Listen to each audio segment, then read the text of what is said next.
Alright, we're slowly chipping away at the list. Next up, we have what I consider probably a polarizing monster. We have Kirin. Kirin is a monster from the older games, an elder dragon, and this one fits into an interesting category because it's a bit more unique. If you haven't encountered this monster before, it looks like a big thunder horse. It's based on the Kirin of lore in mythology, this sort of horse dragon. And in Monster Hunter, it's a smaller target, but still considered an elder dragon, and it's charged with lightning. And it will run all over the field, and it'll electrocute you. And basically never stop moving. People did not like fighting this monster in base world. I'm kind of on the fence on that. I fought it with a gun lance, so it wasn't too bad, but overall, from a fight perspective, Kirin's annoying. It's been annoying in the older games to some extent, but it looks really cool. The problem is I can't put it super low when I'm factoring design, because I like its design a lot. So I think as a result, I'm going to put Kirin at the top of B tier. I don't think its fight's that bad. The tempered and arch-tempered versions I didn't even bother with because I knew those fights were going to be annoying. But based on its design and the fact that I'm pretty middle of the road on its fight, I'm going to put it in the middle of the overall tier list, but at the top of C. That's probably a controversial opinion. I think some people would put it down at F, but it looks cool. And that's part of the design or evaluation criteria here, so I can't justifiably give it a trash rating. Next up, we have subspecies for Kirin that we haven't seen in the current generation. This is Oroshi Kirin. And this one showed up in, what, 4U? I think it was? Yeah, Monster Hunter 4 4U. This subspecies is ice-based. The moveset is very similar. I haven't fought this monster in forever, so I have to sort of think back. It's very similar to its thunder-based cousin, except it creates ice paths everywhere. It's equally dangerous and aggressive. I do like its sort of dark design in contrast with the bright, vibrant patterns on the regular Kirin, but I don't think Oroshi's that interesting. I think in the current generation they probably could make it more interesting, so I'm not going to drop it down to D tier because it's got a neat design, but I think I'm going to put it up here on C tier, but lower down than the regular version. I think fight-wise it was actually less annoying because it couldn't shock you to death, but still fairly spastic. We'll see if that one ever comes back.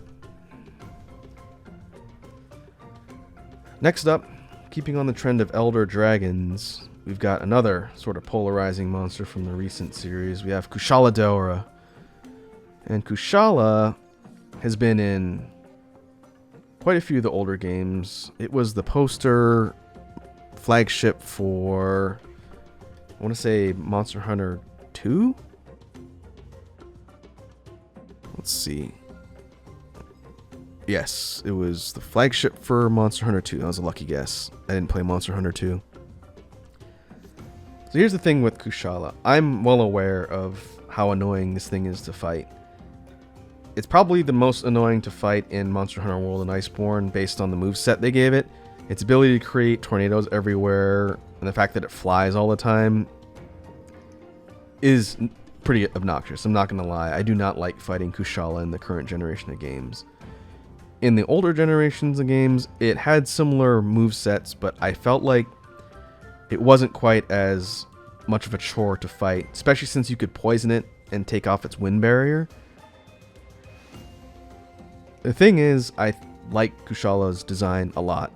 The whole metallic dragon, steel dragon look, and its sort of sleek and sharp lines are really appealing to me. So for me, its design far outweighs its fight. I think on the older games, I'd probably be indifferent on its fight. In the current generation, I do not like fighting it. I think it's an obnoxious fight.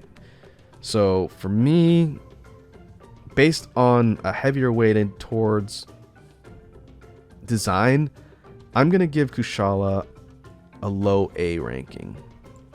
I understand that people will probably put this one down here in F tier or D tier based on how annoying it is to fight, but it looks really cool to me, and so I'm going to put it up here fairly high on the list, but towards the bottom of A tier. That might be a bit of a hot take, but that's fine. I feel like my reasons for liking this monster are definitely more aesthetic than gameplay.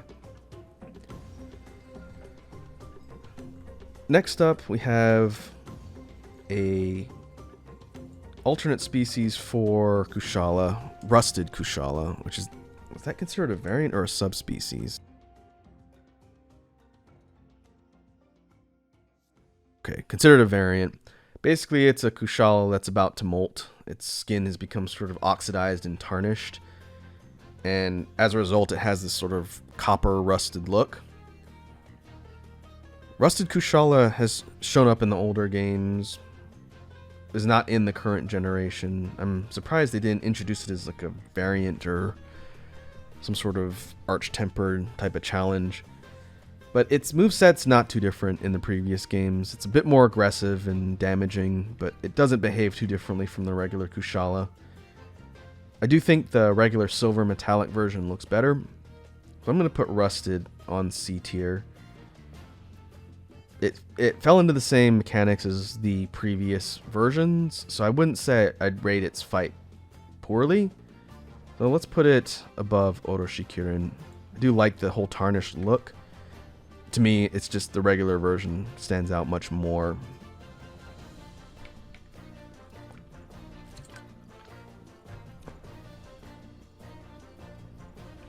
Moving on, we've got a slew of Elder Dragons coming up here.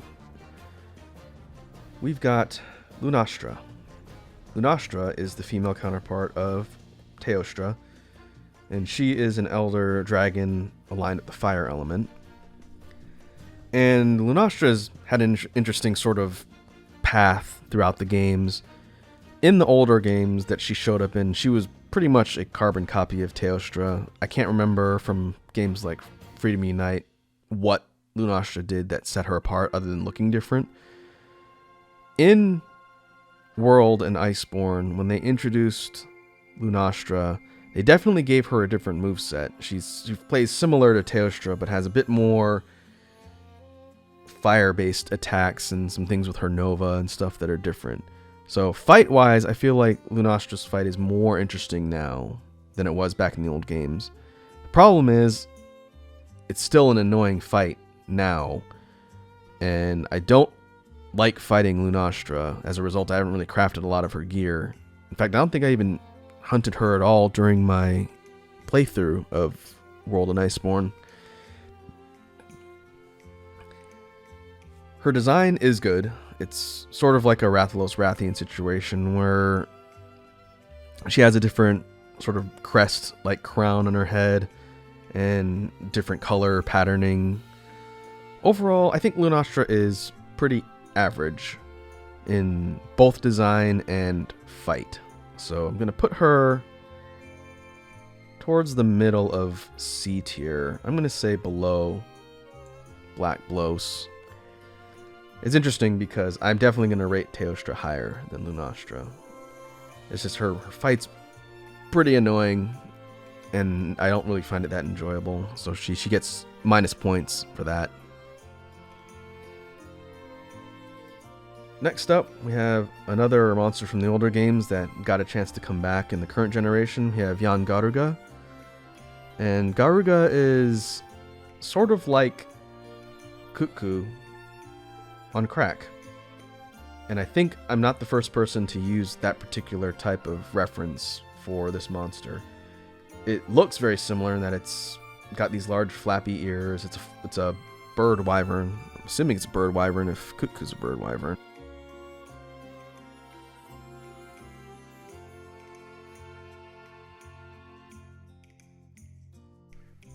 Yes, it's still in the same family. I just had to double check. But young Garuga brings some interesting things to the fight. In the older games, its moveset was very similar to Rathian's in that it could do really quick charges, and was a big fan of chain charging you along the wall until you died. It could tail flip and inflict poison with its tail. And Overall, it was pretty aggressive, obnoxious monster to fight, but I always thought it was cool. It has a sort of sonic roar that it does. It sounds like a modem. In Monster Hunter Iceborne is when it came back in current gen. I have not fought this one yet, but I've seen videos of it. And overall, its moveset seems to be sort of updated pretty well. I plan on hunting this monster in my playthrough when I eventually get back to it. But overall, I would put Garuga. Put it in the middle of B tier. It's not as annoying as Bolt Reaver. We'll put it sort of towards the middle. Its variant form and its deviant form are probably not going to rate as high because they're a bit more obnoxious to fight. But overall, I think it's a good monster. I was glad to see it return. If we move on to the next Elder Dragon in the list here, we have Teostra. Like I mentioned before, Teostra is the male counterpart to Lunastra. It's a fire-type Elder Dragon that lives in the Elder's Recess, volcanic-type areas. Teostra has had its moveset sort of tweaked and updated throughout the years. It picked up the ability to inflict Blast Blight in the more recent games, but I feel like its overall fight mechanics are decently balanced. Nothing feels unfair or really annoying when fighting Teostra. And I do like its sort of fiery design. While I knocked Lunastra down a couple points for being a more annoying fight, I'm going to put Teostra up on B tier.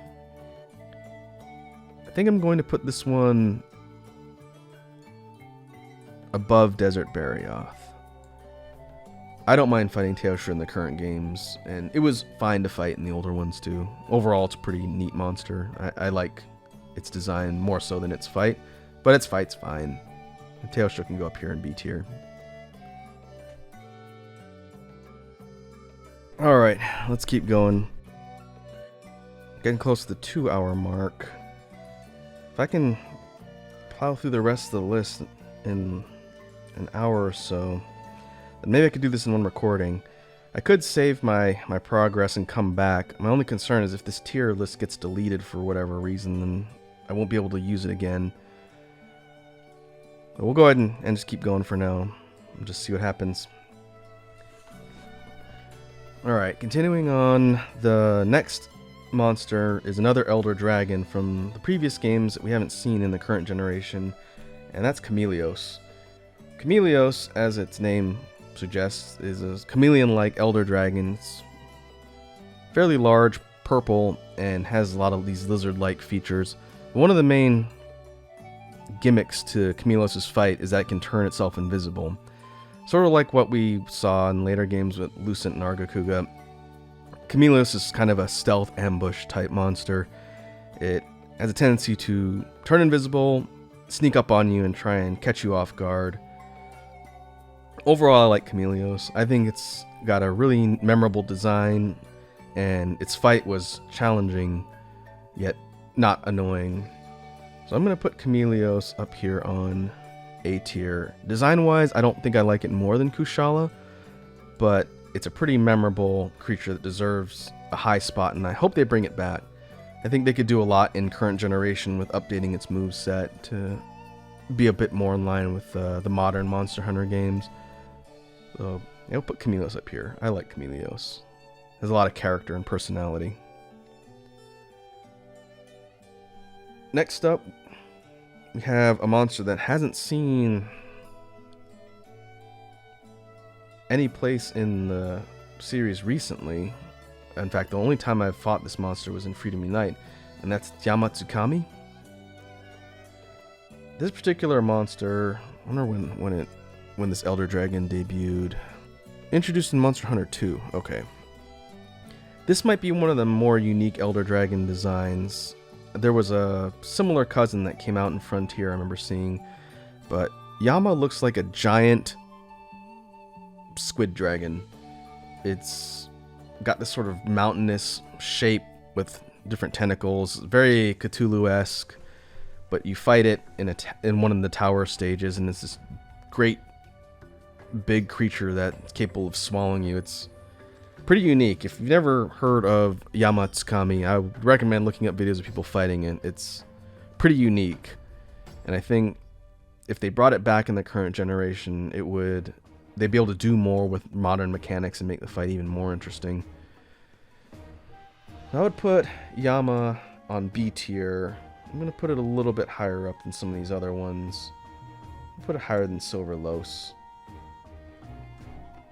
It had some interesting gear too, which doesn't factor into its ranking here. But overall, pretty neat, unique monster. One I'd like to see return in later games.